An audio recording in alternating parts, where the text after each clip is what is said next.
you haven't heard by now, Formula One is starting to implement alternating schedules, meaning that some years a race will be held in a certain country and in other years it will not. The most notable example of this is the Spanish Grand Prix, and you really can't blame people for being pissed about it. My name is Dakota Sage, welcome to my channel, and I know a lot of you are just thinking like, shut up American, it's your fault. We're gonna get there.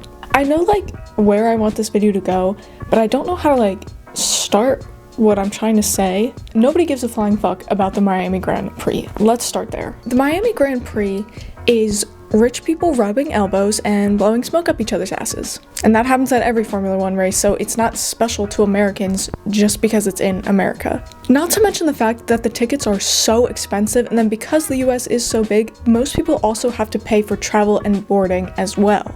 There is nothing that makes Miami special. It has zero cultural relevance to even the people in the United States. Miami is just a race that nobody cares about, and realistically, I don't think that the Las Vegas Grand Prix is very good either. The Las Vegas Grand Prix might be kind of cool to have every once in a while, but back in 2023, people paid out the ass thinking that they were going to go to Las Vegas and get this huge, big show, performance, and watch a Formula One race, and instead, they got a WWE announcer. So then come 2024, a lot of people didn't want to pay for these ticket prices and decided to go to a different Grand Prix instead. Also, the race started at 11 o'clock at night.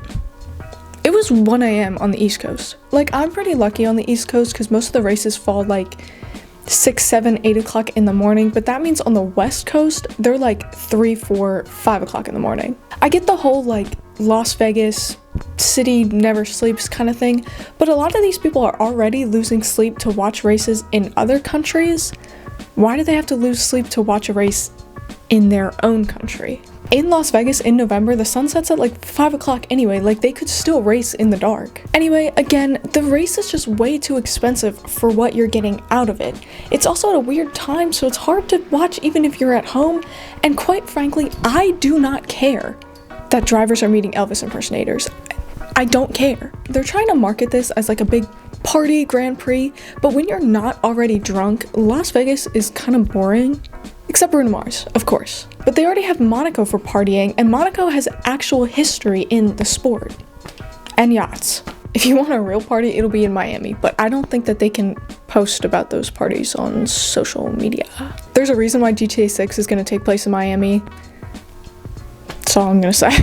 Races either have to have history or they have to have culture to both satisfy the fans of the host country and the fans of other countries, and Miami and Las Vegas have neither. And then we have the Austin Grand Prix. And I think that any F1 fan knows that Austin is currently the best race in the US. And the reason why is very simple. Americans know that Austin is the best representative of American culture, and it gives them something to be proud of. And before anyone starts with the whole, actually Dakota, the US is very culturally diverse, I'm from Philadelphia. For my non-Americans, it would take me 24 hours, give or take, to drive from Philadelphia to Austin. And that's aside from the fact that I've been taught to hate the Dallas Cowboys since I popped out of the womb. There is kind of like the whole concrete cowboy thing going on in Philly. Philly's weird. I don't even know how to explain Philly to people that aren't from the area. Anyway, despite me growing up so far away from Texas, it doesn't change the fact that cowboy culture was born and bred in the United States. So when you see these drivers wearing boots and hats and whatever, it's still something to be so proud of because this is truly American culture. You're not going to find it anywhere else in the world. You'll see it a bit in Canada and Mexico, but even in places where there's not really a strong cowboy culture, you'll still see people wearing things like boots or hats or belt buckles or whatever. There's traveling rodeos all over the country. I've been there. I've seen the Amish people at the rodeo.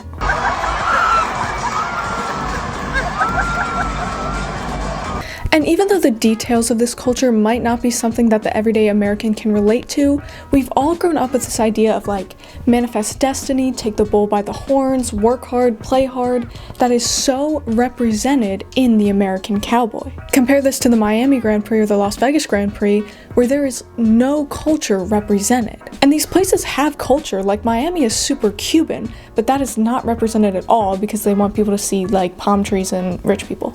But a popular opinion of a lot of American F1 fans is that the US should still have 3 races, but instead of Miami, the race should move around the country to different places. The argument for this usually comes from the size of the US and also the fact that there's so many American subcultures around the country. I would disagree with doing this, and there's a couple of reasons why. Like I said, there's a lot of different subcultures in the United States, and they're similar enough where they can kind of be grouped together, but different enough where we all hate each other.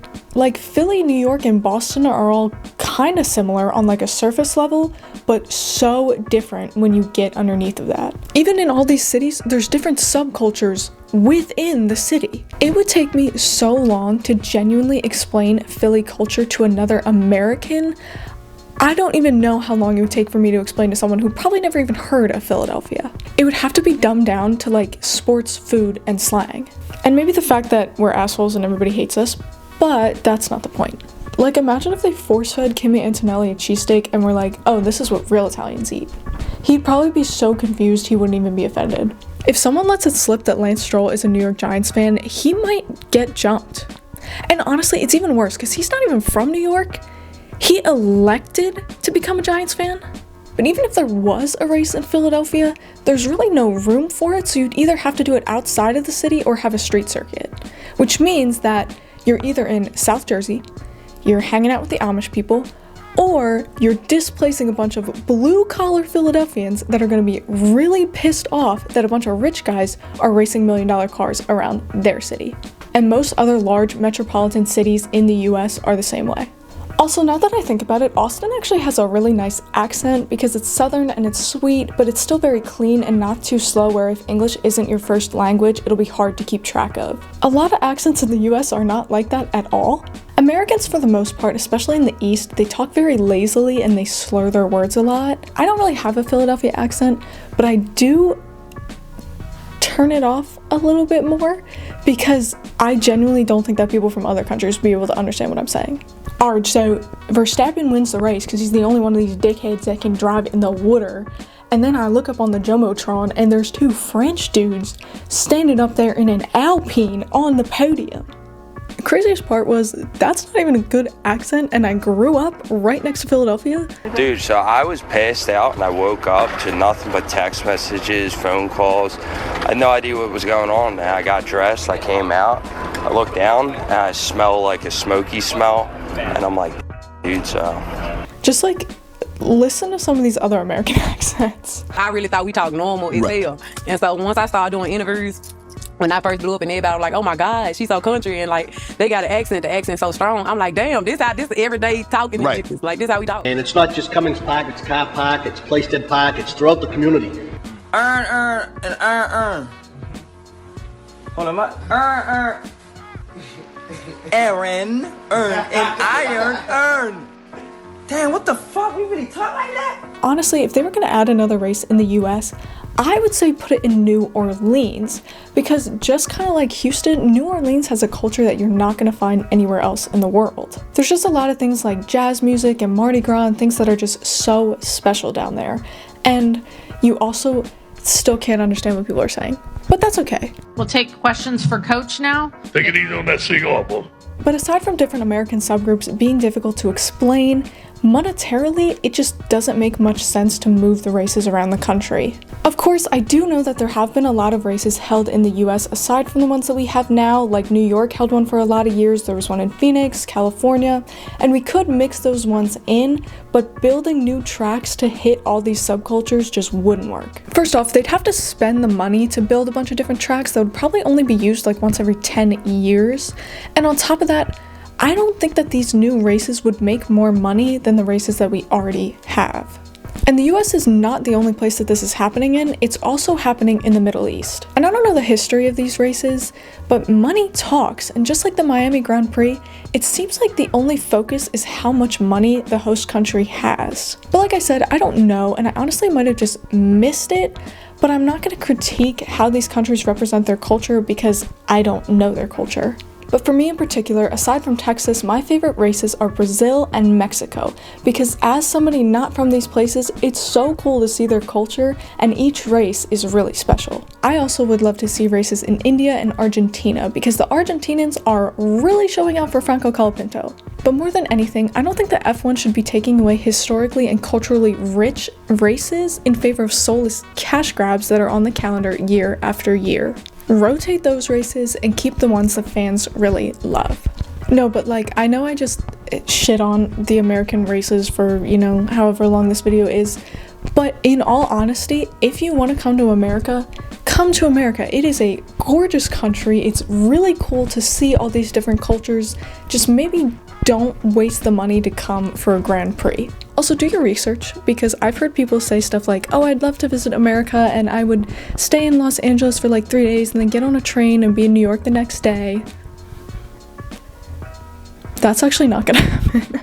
You know, don't go looking for the Rocky Mountains in Delaware. But that's it for today, guys. Let me know your thoughts in the comments below, and as always, have a great rest of your day.